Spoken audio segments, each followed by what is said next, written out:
Vamos a, el día de hoy, terminar esta serie que hemos empezado hace tiempo acerca de espejos de feria. Es la serie que estamos predicando los domingos en la tarde, ¿verdad? Nehemías lo estamos predicando los domingos en la mañana. En esta serie, un poquito más temática que expositiva, estamos meditando acerca de falsos parámetros para medir nuestra madurez espiritual y cómo nosotros podríamos estar confiando ciegamente en algunos parámetros de medida de nuestra madurez, aunque quizá realmente somos inmaduros. Hemos hablado ya de varios de estos parámetros bajo algunos principios, específicamente dos principios. Los principios que hemos tratado de aclarar es, número uno, quizá yo no soy tan maduro como creo que soy. Y yo creo que si todos acá aceptamos humildemente este principio, vamos a recibir muy bien el contenido de lo que estamos estudiando, ¿verdad? Quizá no soy tan maduro como yo creo que soy. Y eventualmente el otro principio sería, todos podemos madurar en algo. Yo creo que estoy sonando extraño.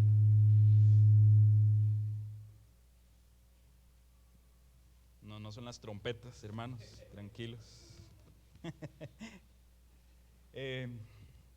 Si no soy tan maduro como creo que soy, es decir, no me puedo autoengañar y decir de mí mismo que ya soy lo suficientemente maduro espiritualmente, lo suficiente maduro espiritualmente. Pero por otro lado, también debo discernir qué áreas en mi vida yo puedo madurar. Ahora bien, así como en una casa de espejos de una feria, de aquí el nombre de la serie, yo puedo observar la imagen que estos espejos proyectan de mí, pero esta imagen es una imagen distorsionada. Yo puedo estar viéndome en uno de esos espejos más alto de lo que yo realmente soy o más corpulento de lo que yo realmente soy. Sin embargo, es una ilusión, ese espejo me está engañando. De la misma forma, creo, afirmamos a la luz de la Escritura, que pueden haber algunos elementos que me hagan pensar que soy maduro cuando realmente no lo soy, que tal vez están proyectando de mí una imagen que no es una verdadera imagen. Hemos hablado al menos de 4 de estos elementos. Por ejemplo, no necesariamente el conocimiento bíblico es un estándar para que yo diga soy maduro espiritualmente hablando. Podemos saber mucha Biblia, pero esto no necesariamente nos hace personas maduras. El conocimiento por sí solo no es suficiente. Isaías capítulo 55, el Señor dice que Él ha enviado su palabra para que cumpla su propósito, pero el propósito de la palabra no es solamente llenarnos de conocimiento, el propósito de la palabra es transformarnos. ¿Amén? Amén. Así que yo puedo almacenar la lluvia que cae del cielo, la palabra del Señor, pero Dios no quiere que yo sea un contenedor. Dios quiere que yo sea un organismo vivo, que sea transformado por los efectos de esa lluvia en mi vida. Por otro lado, tampoco puedo definir mi madurez espiritual por mi activismo religioso. Yo puedo estar muy concentrado en hacer cosas para el Señor, pero muy lejos realmente de ser una persona madura. Muchas personas tratan de incluso esconder pecados a través de su activismo. Y esto es un grave peligro. No puedo yo confiar en cuán ocupado estoy en la obra del Señor para luego decir soy maduro espiritualmente hablando. Jesús le dijo, Marta, Marta, afanada y turbada estás con muchas cosas, pero una sola cosa era necesaria. Y María ha elegido la buena parte. En ese sentido, hermanos, quizá estamos tratando de agradar a Dios con nuestra actividad, con nuestro activismo, pero no necesariamente esto es un espejo fiel sobre nuestra madurez espiritual.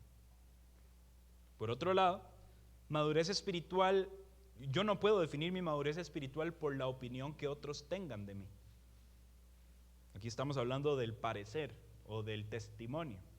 Y ciertamente esto es importante. Es muy importante tener buen testimonio delante de las otras personas, pero esto no mide mi madurez espiritual. Pusimos el ejemplo del centurión, donde aquellos judíos llegaron donde el Señor Jesús y le dijeron, Él es digno de que tú le hagas este milagro al criado. Él es digno. ¿Y por qué? Porque nos ha hecho una sinagoga, porque tiene buen testimonio. Y los ancianos de Israel hablaban bien acerca de este centurión. Él es digno que tú le hagas un milagro. Pero cuando el centurión se vio frente a Jesús, dijo: yo no soy digno de hablar contigo. El centurión tenía una visión apropiada de sí mismo, aunque otros tenían una opinión inflada de él. El peligro está cuando nosotros confiamos en la opinión inflada de otras personas que están a nuestro alrededor, pero esas personas no nos conocen con profundidad, no conocen las intenciones de nuestro corazón. Así que tengamos cuidado de confiar que otras personas están afirmando que somos buenos cristianos y nosotros engañarnos, ocultando aquellos pecados ocultos que tenemos en nuestro interior a través de una fachada. Y la semana pasada vimos que madurez espiritual no se define por abstenernos de cosas. No podemos confiar que somos personas maduras espiritualmente hablando, simple y sencillamente por la cantidad de actividades o cosas a las cuales nos abstenemos. Usted puede abstenerse de muchas cosas que usted considere terrenales y banales, y esto por sí solo no lo hace ser una persona madura espiritualmente hablando. Y de hecho observamos las palabras de Pablo en Romanos capítulo 14 y vimos que Pablo define a aquellas personas que se abstienen de mucho, ¿cómo? ¿Alguien lo recuerda? Débiles en la fe. Pablo dice, ellos son débiles en la fe. Algunos comen carne, otros se abstienen de esas cosas, son débiles. Así les dice Pablo. Son personas que estaban confiando en su conciencia moral con base a aquellas cosas que no hacían.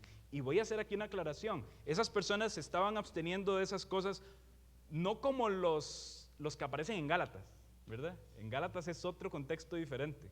Porque en Gálatas esas personas judaizantes decían, tenemos que hacer esto para la justificación de nuestra alma. Y a Pablo los exhorta fuertemente y les dice, no, eso no es así.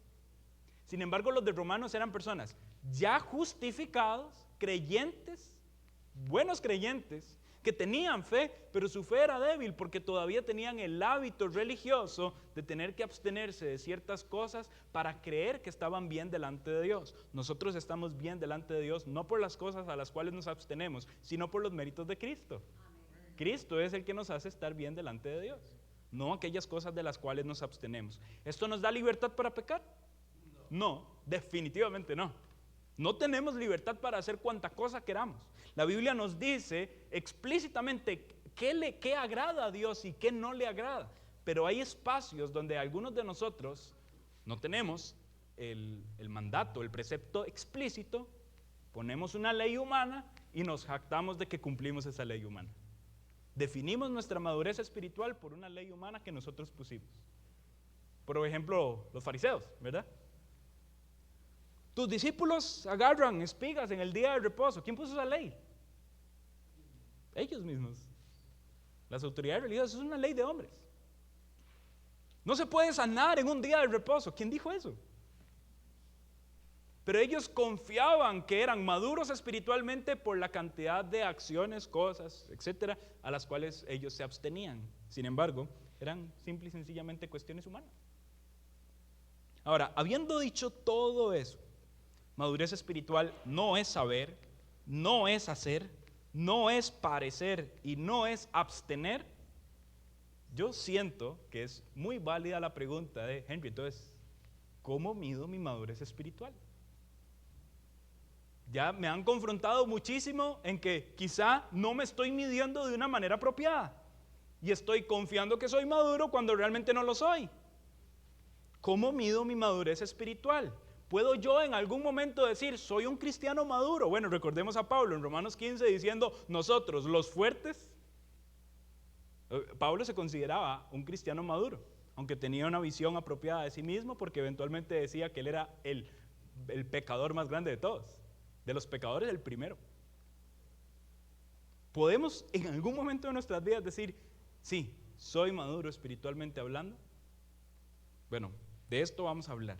¿Cuál es el parámetro correcto, bíblico, sano para nuestras vidas, para medir si somos maduros espiritualmente?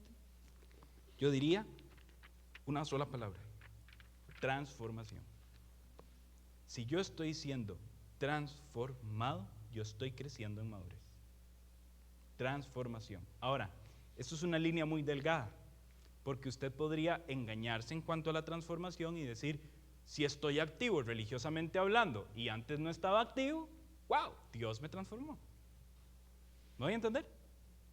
Cuidado, esto no es un parámetro correcto para nosotros medir nuestra madurez espiritual. Estamos hablando más de una transformación de conducta, más que de una transformación externa, estamos hablando más que de una transformación de hábitos, no, estamos hablando mucho más que eso. ¿De qué estamos hablando? Estamos hablando de una transformación de mente.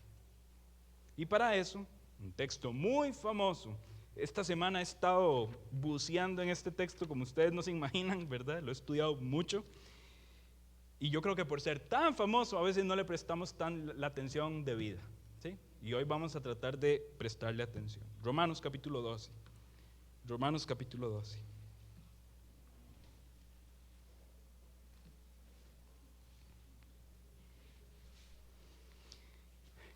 ¿Cuántos en algún momento se lo aprendieron de memoria en una clase de jóvenes, en una clase de niños?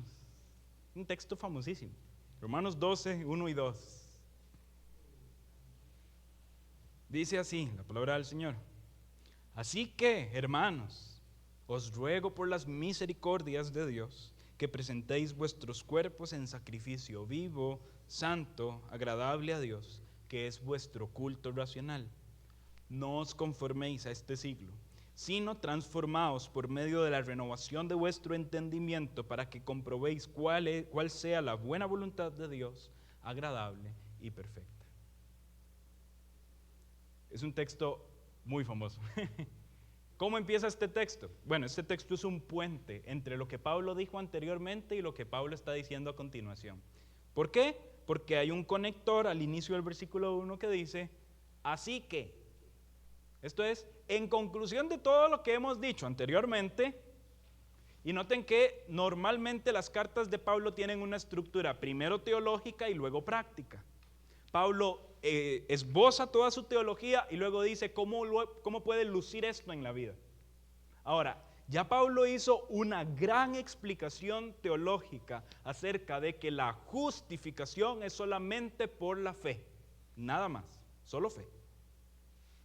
No hay algo que nosotros podamos hacer en nuestras propias fuerzas y en nuestros propios méritos para ser justificados delante de Dios. Esa justificación por la fe es para cualquier persona que crea, no está limitada solamente para judíos o para griegos. Todos los que crean, judíos o griegos, pueden ser transformados por el poder del evangelio. Ahora bien, aterrizando toda esa comprensión teológica a la práctica, Pablo dice que, así que, hermanos, os ruego. Aquí viene un ruego del apóstol Pablo hacia estas personas que han sido justificadas por su fe. Y este ruego es por las misericordias de Dios. O sea, este ruego no es algo que ellos puedan ejecutar en sus propias fuerzas, sino que la misericordia de Dios con ellos los introduce a la capacidad de obedecer este ruego. Y por las misericordias de Dios, los destinatarios de Pablo deben, es el imperativo, presentar sus cuerpos como sacrificio vivo, santo y agradable a Dios. Presenten sus cuerpos como sacrificio vivo, santo, agradable a Dios. Preséntense a Dios como adoración. Preséntense delante de Dios como adoradores. Presenten sus vidas como ofrendas delante de Dios. Y Pablo termina ese primer versículo diciendo que es vuestro culto racional, es decir, eso es adoración. Presentar sus cuerpos como sacrificio vivo, santo y agradable es adoración a Dios. Ahora, pasé demasiado rápido por el versículo 1 porque me quiero concentrar más en el versículo 2. ¿Por qué? Bueno, pensemos en lo siguiente. ¿Cómo se logra eso? ¿Cómo puedo yo presentar mi cuerpo en sacrificio vivo, santo y agradable a Dios? Aquí viene inmediatamente un contraste. El contraste es, versículo 2, no os conforméis a este siglo, sino, ¿observaron, hermano? Conformarnos a este siglo se va a enfrentar a otra cosa. Esos sino en la Biblia casi siempre nos van a apuntar a algo que se contrasta. Entonces, Pablo está diciendo primeramente, no se conformen a este siglo. Aquí tengo que explicar la palabra conformarse. Yo creo que tenemos una brecha semántica porque en nuestra época moderna, cuando alguien dice, ay, yo me conformo con esto, ¿a qué se refiere? Bueno, yo estoy medio satisfecho con eso, no hay problema, pero normalmente no usamos el término conformarse como se usa en la escritura, ¿sí? Conformarse, tal y como la palabra compuesta lo sugiere, es tomar la forma de algo, así como un líquido se vierte en un contenedor y se adapta a la forma de su contenedor, nosotros podríamos estar tomando la forma de este siglo. ¿Me siguen, hermanos? ¿Sí? No os conforméis a este siglo. Ahora, este siglo, podríamos decir que este siglo se refiere al mundo, pero es mucho más que eso. No es simple y sencillamente el mundo, es el pensamiento del mundo. Y de hecho este siglo, Pablo aquí parece que lo está utilizando como un personaje. De hecho, pareciera que Pablo está haciendo uso de una figura retórica de personificación. Y Pablo está hablando de este siglo como un enemigo real y casi visible, ¿verdad? Este siglo, en otras ocasiones, Pablo le llama como el presente siglo malo. Y es una forma específica de pensar. Ahora, nosotros, justificados por la fe, no tenemos que pensar de acuerdo a la cosmovisión de este siglo, sino, ¿qué dice? Transformados. Vean cómo transformarse se opone a conformarse. ¿Lo notaron, hermanos? Transformarse versus conformarse. Yo no me debo conformar a este siglo, y este siglo es un conjunto de pensamientos mundanos, diabólicos, carnales. Ahora, no me debo conformar, sino que me tengo que transformar. La pregunta del millón, ¿cómo me transformo? Esa palabra que aparece ahí, transformaos, en griego, metanoia, de ahí viene la palabra en español, metamorfosis. Solo aparece prácticamente pocas veces en el Nuevo Testamento, prácticamente 2 veces en el Nuevo Testamento. Y esa palabra metanoia es exactamente la misma palabra que se utiliza para referirse a Jesús en la transfiguración. Hubo una transformación completa y visible. Es que los 3 discípulos que estaban allí en el monte de la transfiguración observaron una transformación visible en el Señor Jesucristo. A tal punto que no sabían ni qué hacer, ¿verdad? Pero hagan unas enramadas ahí, pónganle una desesperación, ¿verdad? No tenían ni idea de qué hacer. ¿Por qué? Porque hubo una transformación. Bueno, esto es lo que Pablo está pidiendo. No se conformen a este siglo, sino transformados por medio de la renovación de ¿qué? Por medio de la renovación de vuestro entendimiento. Aquí me voy a detener, hermanos. Perdón que me ponga tan estricto con la gramática, pero yo creo que esto nos va a ayudar bastante el día de hoy. Normalmente, muchas personas entienden esto al revés, aunque Romanos 12 lo dice ahí en el orden correcto. ¿Cuál es el imperativo? En el versículo 2. La orden de Pablo a los creyentes. ¿Qué creen ustedes? Escuchen. Transformados. Ese es el imperativo que se opone al imperativo negativo, no os conforméis. Transformados. Transformarse es la orden, la renovación de la mente es el medio por el cual yo cumplo esa orden. ¿Sí? Muchas personas lo entienden al revés. Ven que tienen una necesidad de renovar su mente para, vamos a ver, lo observan de la siguiente manera, que el imperativo es renovaos en vuestros pensamientos para que sean transformados, transformándose. ¿Me voy a entender? Buscan un cambio externo para lograr un cambio de pensamiento. Entonces alguien dice, quiero dejar de pecar en esta área. Y entonces empiezan a hacer cambios externos sin pensar en un cambio de mente primero. Pero el cambio de mente es el medio por el cual el cambio de conducta aparece, o el cambio externo aparece. Espero no estar complicando esto más de la cuenta, pero esa es la forma en la que la Biblia nos sugiere la transformación. La transformación proviene por medio de un cambio, una renovación en nuestros pensamientos. Aquí entonces la pregunta es, ¿cómo renuevo mis pensamientos? ¿Cómo renuevo mis pensamientos? ¿Alguien le diría? Lea más la Biblia y ore. Cierra y adiós, ya te di el consejo que tenía que darte. ¿Es esto así? Leer la Biblia y orar por sí solos nos van a llevar a la renovación de la mente. Hermanos, veamos el texto como tal. Y de hecho vean la siguiente parte. Transformados por medio de la renovación de vuestro entendimiento, para que comprobéis cuál sea la buena voluntad de Dios. Si usted se acerca a la Biblia es la voluntad de Dios. Pero para usted comprobar cuál es la voluntad de Dios, primeramente tiene que tener una mente renovada. Así que leer la Biblia por sí solo no es lo que el apóstol Pablo tiene en mente para la transformación de la mente. Esto es una transformación espiritual. Es espiritual. Esta palabra que aparece aquí como dice renovaos, por la renovación de vuestro entendimiento, solo aparece 2 veces en el Nuevo Testamento. Y quiero leerle la segunda ocasión en la que esta palabra aparece para que usted vea que esto es espiritual. Acompáñenme a Tito capítulo 3.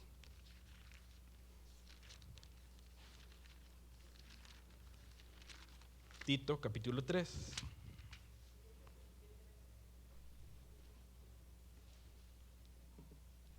A partir del versículo 4. Tito capítulo 3, versículo 4. Dice, pero cuando se manifestó la bondad de Dios nuestro Salvador y su amor para con los hombres, nos salvó, no por obras de justicia que nosotros hubiéramos hecho, sino por su misericordia, por la renovación, por la regeneración y por la renovación del Espíritu Santo. ¿Cómo es que nosotros fuimos salvos? Bueno, por la regeneración y la renovación del Espíritu Santo. Esta renovación es espiritual, porque la gente que la provoca es el Espíritu Santo. ¿Me siguen, hermanos? Sí, veo caras como de que estoy hablando en chino, pero no estoy hablando en chino. La renovación es espiritual. Aquí viene la gran pregunta del millón. Si es algo espiritual, ¿qué tengo que hacer? Nada, y esperar a que el Espíritu haga algo. ¿O yo puedo ayudarle a Dios? Hay 2 visiones respecto a cómo funciona la santificación, y quiero explicárselas con una tercera propuesta que parece más congruente con el relato de las Escrituras. Y aquí ya tenemos que meternos en un tema teológico que es santificación. Hermanos, perdón si hoy vinieron con sueño, ¿verdad? Pero quiero dar al punto en este tema porque es la última enseñanza.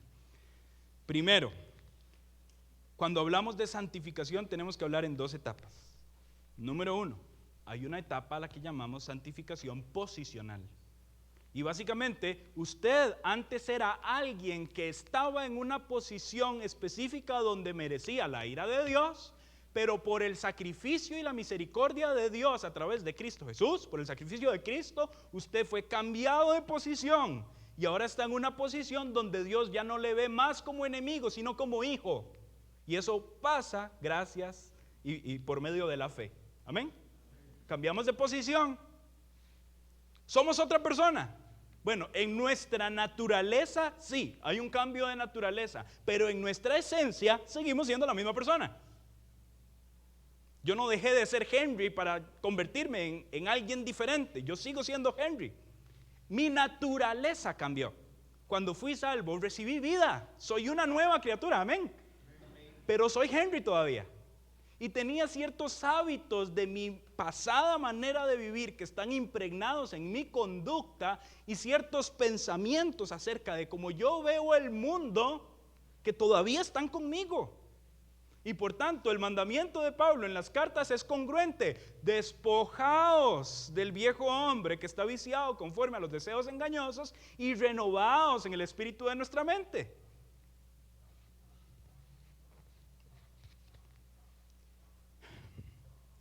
Voy a decir esto con mucho cuidado.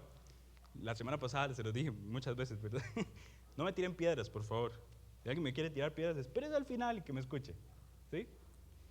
Por mucho tiempo se ha dicho que en el cristiano viven dos personas, el viejo hombre y el nuevo hombre. Yo creo que el argumento bíblico no es necesariamente ese. Yo creo que el argumento bíblico es que el viejo hombre murió y ahora quien vive es el nuevo hombre. ¿Sí? Ahora, ese nuevo hombre que vive tiene ciertos patrones de conducta que arrastra de su antigua manera de vivir. Había una canción muy famosa que decía, 2 seres hay en mí, y era un rock ahí extraño. Y todo el mundo, sí, esos 2 seres están peleando entre ellos. Yo creo que Pablo más bien lo que está tratando de decir es que nosotros realmente, nuestra vieja naturaleza murió, realmente fue sepultada y ahora hemos resucitado en una nueva naturaleza.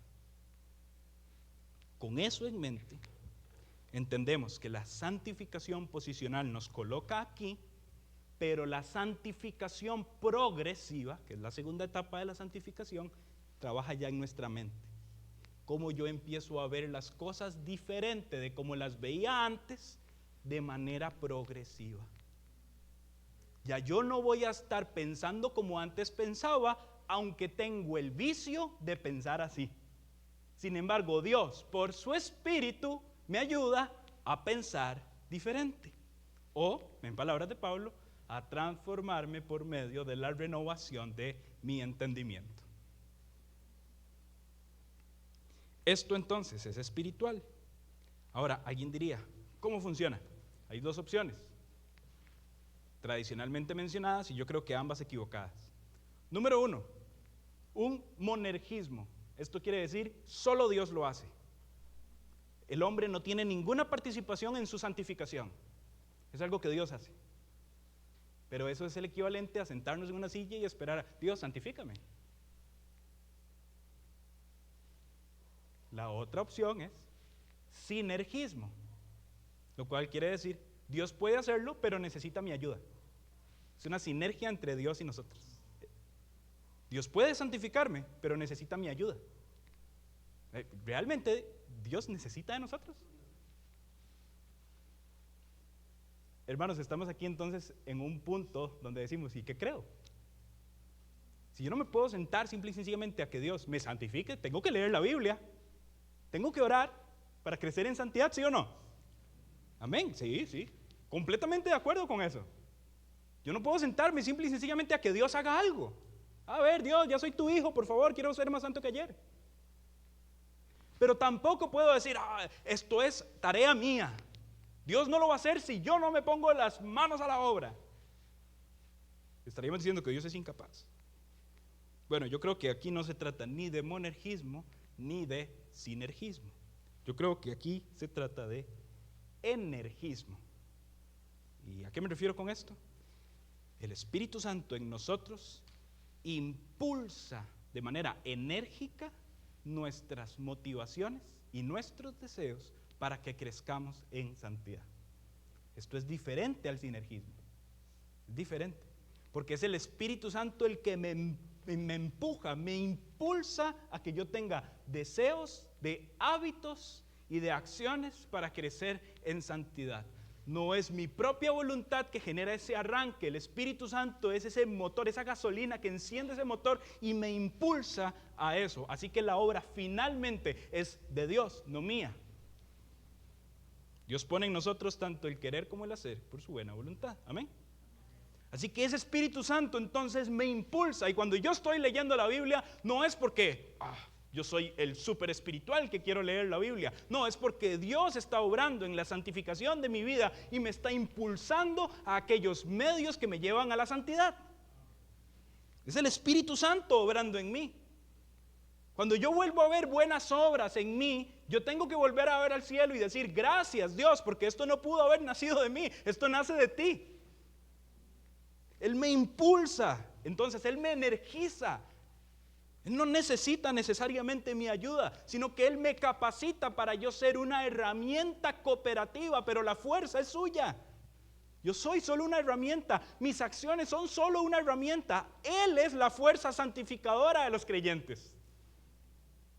Por tanto, yo me tengo que exponer a aquellos medios donde la fuerza santificadora de Dios luce con mayor potencia.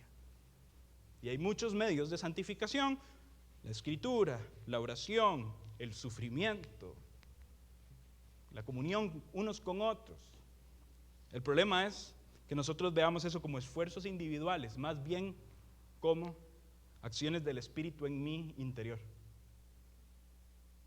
Así que, volviendo a Romanos capítulo 12, versículo 2, no tenemos que conformarnos a este siglo, tenemos que transformarnos por medio de la renovación de nuestro pensamiento. Y aquí es donde la santificación posicional y la santificación progresiva se unen. ¿Por qué? Posicionalmente yo antes estaba aquí, ahora estoy aquí, ahora tengo que ser renovado aquí.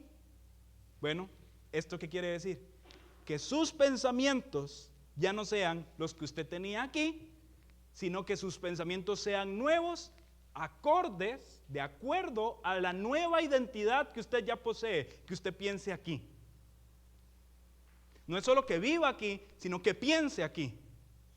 Su mente cambia y usted ya no piensa como pensaba antes, sino que el Espíritu Santo empieza a obrar en su vida para que usted piense diferente. Un pensamiento que no es del reino del mundo, sino del reino celestial.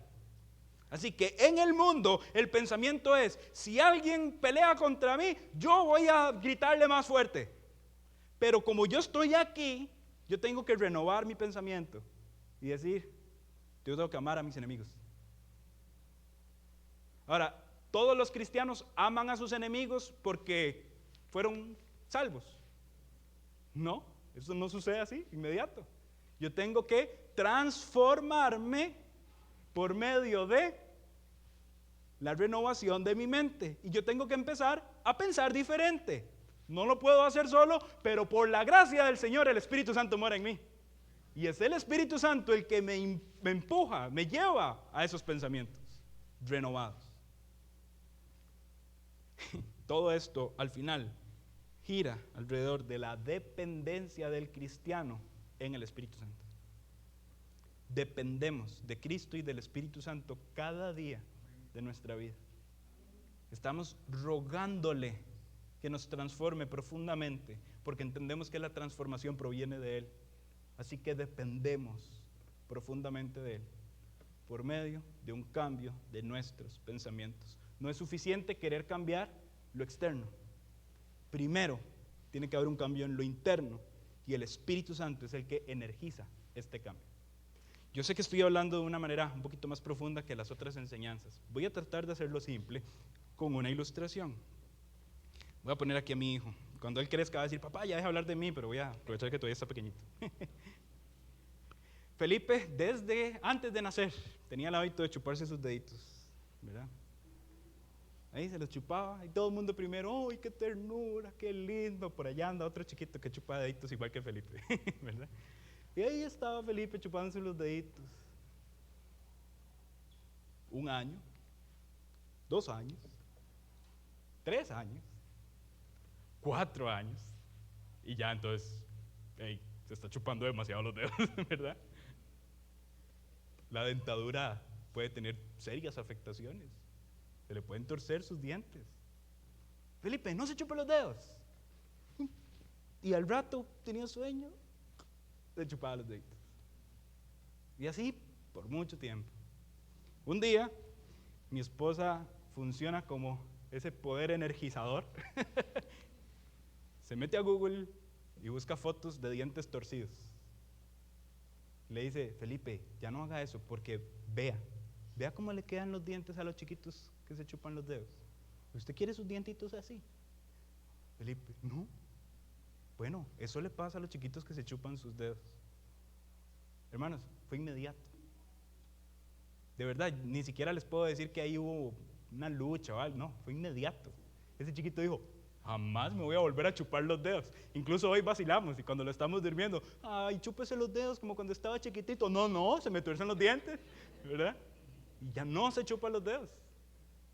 Fue algo de años, fue un hábito que tenía tiempo. Ahora, Él pudo haber hecho esfuerzos externos para cambiar ese hábito y no lograrlo. Nosotros pudimos haber recurrido a tácticas externas para quitar ese hábito y ponerle ahí chile o algo, ¿no? Hábitos externos. Sin embargo, lo que hizo que Felipe cambiara ese hábito fue un cambio en su pensamiento, en su mente.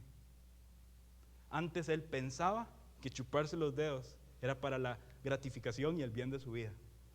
Ahora él piensa que chuparse los dedos le hace un daño en su dentadura. Cambió su mente, por tanto, cambió su conducta. ¿No entender, hermanos? Bueno, ¿cuántos de nosotros estamos luchando para parecer maduros? Simple y sencillamente cambiando nuestra conducta, sin cambiar nuestra mente. No nos surge un cambio de conducta, nos surge primero una renovación en nuestros pensamientos.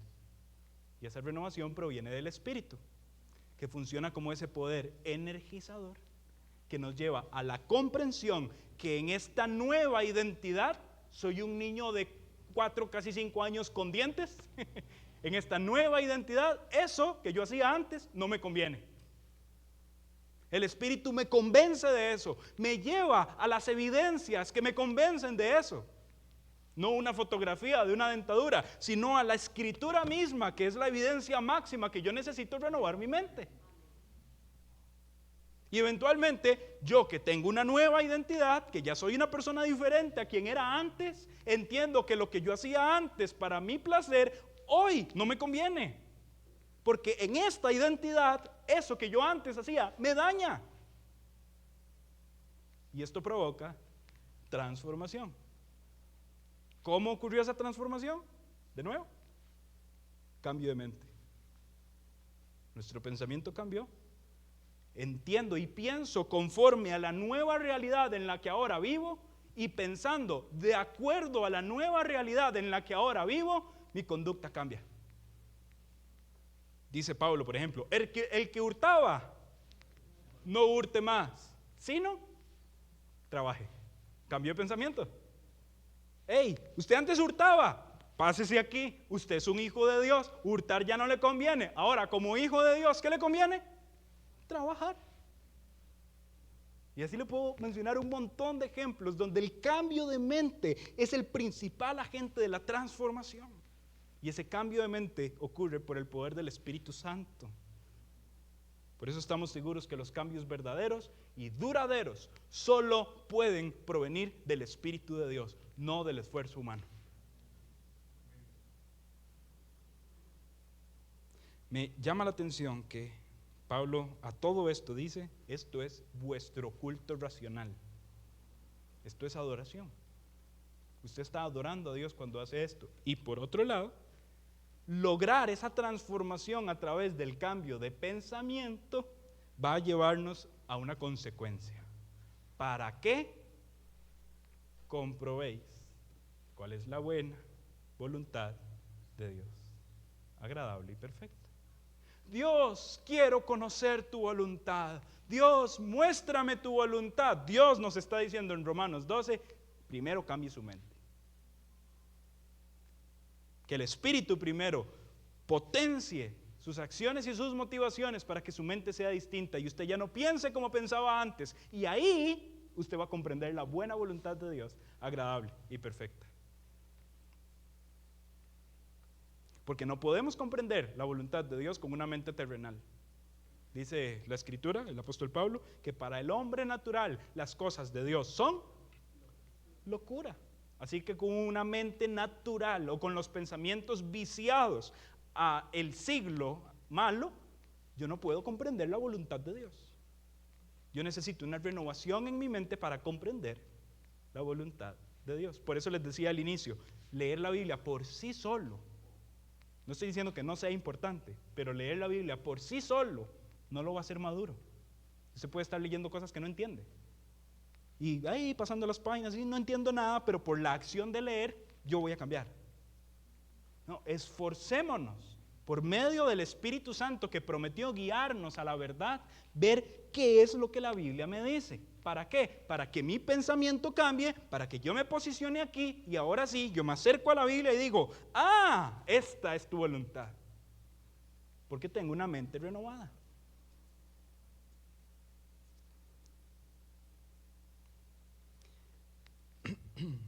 Lastimosamente, muchas personas se acostumbraron a una consejería simplista, donde personas venían con serias cargas en sus vidas y los consejos pastorales siempre eran: eso es problema suyo porque no está haciendo sus devocionales todos los días. Esas personas iban con la culpa a sus casas a hacer sus devocionales todos los días, pero todavía no había un cambio en su mente. No veían un cambio en su conducta, no veían un cambio en sus circunstancias, y al final dijeron: la Biblia no es poderosa. Pero si a esa persona se le hubiera guiado con paciencia y amor a pensar diferente, hubiéramos confirmado que el Espíritu Santo estaba en esa persona para que el Espíritu lo empujara a un tipo distinto de pensamiento, cuando esa persona se aproximara a la Escritura, se iba a aproximar de una forma distinta. Hay una pareja que canta canciones cristianas y le pusieron a una de sus canciones el título de Periscopio, ¿verdad? ¿Han visto ustedes un periscopio? Esto que se sale del mar para tratar de ver y hay alrededor. Bueno, de alguna forma nosotros también tenemos que tener un tipo de pensamiento como de un periscopio. No tenemos que ver las cosas como el mundo las ve. Tenemos que sacar nuestra vista y verlo de acuerdo a la nueva realidad en la que ya fuimos introducidos por medio de la fe. Esta nueva realidad está por encima del sol. Es una realidad espiritual. Yo no puedo seguir viendo las cosas como se ven terrenalmente hablando. Yo tengo que ver las cosas como se ven en el reino de Dios, del cual ya soy parte. Y así tengo que esforzarme a ver las cosas. El apóstol Pablo diría también: pensar en las cosas de arriba, no en las de la tierra. O diría: si hay algo bueno, si hay algo digno de alabanza, si hay virtud alguna en algo, en esto pensar. Pablo estaba muy preocupado por el pensamiento de los creyentes, porque el pensamiento de los creyentes de alguna forma iba a moldear sus conductas. El cambio debía ser interno, en su mente, en su corazón, y ese cambio eventualmente se iba a observar en el exterior. Y ese cambio es producido por el Espíritu Santo, energizado por el Espíritu Santo, nos lleva a las fuentes donde el Espíritu tiene poder para hablarnos, y pensando acorde a la nueva realidad en la que vivimos, la transformación es posible. Yo quiero ser diferente, entonces voy a empezar a congregarme. Congregarse por sí solo no lo va a cambiar. Cambie su mente, cambie su pensamiento. Cambie la forma en la que usted ve las cosas de acuerdo al mundo, porque usted puede venir a congregarse pensando en las cosas del mundo.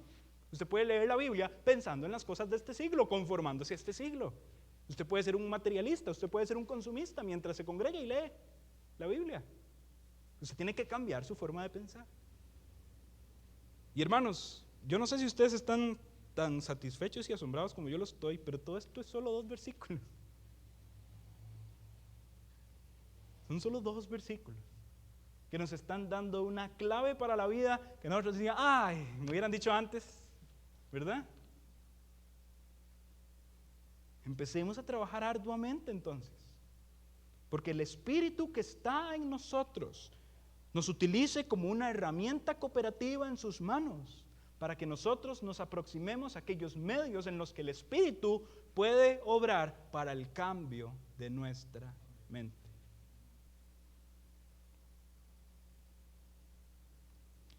Aquí la pregunta inicial era: entonces, ¿cómo mido mi madurez? ¿Cómo mido que soy una persona madura? Para responder a esa pregunta yo le tengo que decir: ¿piensa usted diferente a cómo pensaba antes? ¿O no? Y madurez es transformación. Y la transformación viene por medio de mente renovada. Por tanto, si usted piensa diferente a como pensaba antes, le digo, usted está camino a la madurez. Si no, no necesariamente. Voy a ponerles otro ejemplo más concreto. en un libro, un autor llamado Paul David Tripp. Este autor se enfoca muchísimo en temas de consejería, es profesor de consejería en uno de los seminarios más reconocidos de Estados Unidos, y mientras es profesor de consejería bíblica, reconoce que sus estudiantes ven su materia como nosotros veríamos hogar o industriales en nuestro colegio. Ay, bueno, hay que ir a consejería. Pero las materias buenas de los estudiantes en el seminario eran las de teología, ¿verdad? Soteriología, wow, doctrina, la salvación, doctrina de Dios, la Trinidad, wow, consejería. Y las personas iban desinteresadas, hacían tareas en medio de su clase. Entonces Paul Tripp llega a la conclusión y dice, ellos no están viendo la importancia de esto, así que yo voy a darme la tarea de empezar a pastorear sus corazones. Y empezó a trabajar arduamente en la vida de esas personas. Estudiantes de seminario, de un seminario teológico ampliamente reconocido. Y empieza a trabajar constantemente en sus corazones. Y empieza a tener contactos con ellos, profundos. Eventualmente se topa sorpresas. Uno de los estudiantes más sobresalientes podía hacer una exégesis en el idioma original de los textos del Nuevo Testamento y sacar las ideas de una manera asombrosa. Reconoce en su oficina que tiene el hábito en las noches de que cuando su esposa y sus hijos están dormidos, bajar al sótano y vestirse de mujer. Ese es su hábito. Y está viciado con eso y está urgido de ayuda. Un estudiante sobresaliente de teología. Y reconoce que esa es una lucha suya. Otro estudiante le dice que frecuentaba una biblioteca para leer y había una dama que le atrajo físicamente. Y entonces él se dio la tarea de empezar a aproximarse poco a poco a esa dama, pero le daba temor hablarle, porque él era un pastor. Y eventualmente, no sabe cómo, y no recuerda cómo,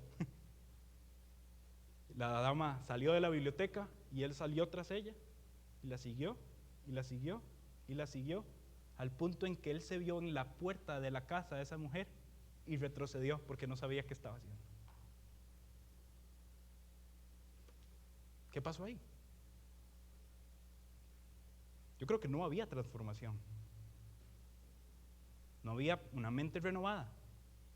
Hubo un cambio de hábitos, pero no una mente renovada. Otro ejemplo que él pone en ese libro, él menciona lo siguiente, y este es el ejemplo que yo creo que puede explicarnos a grandes rasgos el tema.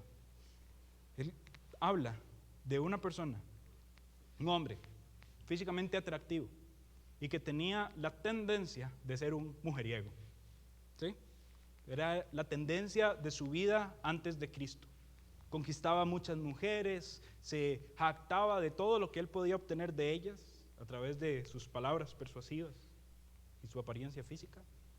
Pero eventualmente ese joven se convierte al cristianismo. ¡Wow! Cambia completamente y deja esos hábitos de mujeriego. Se matricula en un seminario, estudia, concluye su carrera, es pastor, ama el pastorado y siendo pastor empieza constantemente a trabajar por el beneficio de la gente. Pero eventualmente esa misma persona llega a la conclusión y dice, yo no cambié de pensamiento, simple y sencillamente cambié de objetivo. Antes perseguía la aprobación de esas muchachas, ahora persigo la aprobación de las personas a las que pastoreo. No cambió de pensamiento, cambió de objetivo. Eso otro se ve menos pecaminoso, pero él seguía siendo un esclavo de convencer a través de la persuasión y la seducción a que las personas lo alabaran. Así que no cambió su pensamiento, cambió su conducta. Y con un cambio de conducta, la transformación no es real. ¿Me siguen con lo que estoy diciendo, hermanos? ¿Sí? Pensemos profundamente entonces en nosotros. ¿Qué hábitos teníamos antes de Cristo? ¿Y qué hábitos tenemos hoy en día? Y quizá nuestros hábitos de hoy son simple y sencillamente un maquillaje de lo que antes yo perseguía en el mundo. Antes en el mundo yo era un egoísta. Ahora en la iglesia puedo seguir siendo egoísta, pero con recursos más cristianos. ¿Por qué? Simplemente cambié de hábitos, pero no fui transformado. Con todo esto aterrizo entonces y les digo que la verdadera clave para medir la madurez espiritual es la transformación de sus pensamientos, la transformación a través de la renovación de sus pensamientos. Que usted hoy pueda volver a ver su vida con sinceridad y con honestidad y diga, ya no pienso como pensaba antes. Amén. Pienso diferente. Yo constantemente, y los jóvenes son testigos de esto, constantemente los corrijo cuando ellos hablan. Están hablando, bueno, a veces hago correcciones gramaticales, ¿verdad? Aiga no, cosas así. Pero también hago correcciones un poco más profundas. Y he notado que es muy normal decir, uy, vieras que yo siento que, constantemente yo les digo, no, yo creo. ¿Qué? No diga yo siento, diga yo creo. Deje de hacer subjetivas sus convicciones. No se dice, ay, es que yo siento que a mí me gusta. No, yo creo que, y sea absoluto en sus razonamientos. Ese pensamiento relativo, donde todo se basa en pensamientos sentimentales acerca de la realidad de mi vida, me puede llevar a decir, yo estoy maduro, espiritualmente hablando, porque yo siento que antes yo hacía esto y esto. Y ahora siento que... No se trata de sentimientos. Hay evidencias concretas que sus pensamientos han cambiado. Podría usted decir, yo afirmo que mi pensamiento ha cambiado, porque antes tal y tal, pero ahora tal y tal. Eso es distinto, hermanos. Tengamos cuidado. Porque hoy usted puede estar sentado en las bancas de la iglesia pensando que es una persona madura, pero el principio con el que estamos empezando esta serie, con el que empezamos esta serie es, quizá usted no es tan maduro como usted cree serlo, y puede ser que usted, sí, posicionalmente haya cambiado. Usted en Cristo es ahora esto, antes estaba sujeto a la ira, a la condenación del Señor, pero ahora usted es un hijo amado del Señor. Sí, eso es cierto. Puede que usted posicionalmente sea distinto, pero mi pregunta es, ¿en su mente usted es distinto? ¿O piensa todavía como ese viejo hombre que ya murió? Está viciado con las pasiones de ese viejo hombre que ya no existe. Constantemente se viste de él. Cuidado. Podemos medir nuestro progreso en madurez por medio de la transformación, y la transformación es un producto del cambio de pensamiento. Así que hoy vayámonos con las ansias de depender de la gracia de Dios para decirle, Dios, por favor, a través de tu poderoso Espíritu, cambia mi forma de ver la vida. Yo no quiero ver la vida desde una perspectiva terrenal, yo quiero ver la vida desde una perspectiva celestial. Esa es la meta. Yo ya no quiero ver la vida como se ve aquí. Yo no quiero deprimirme por las cosas que deprimen al mundo. Yo quiero deprimirme por las cosas, o quiero enojarme por las cosas que enojan a Dios.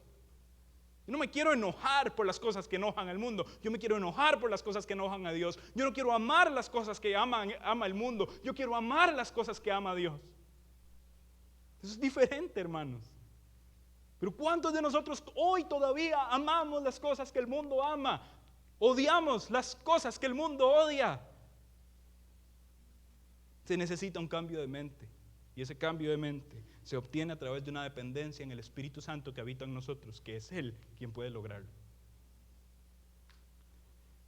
Por tanto, salgamos de acá no con 5 pasos para ser maduro, como en otra serie de madurez espiritual se lo hubiera dicho. Voy a darle los 5 pasos para la madurez espiritual. Paso número 1, lea la Biblia todos los días.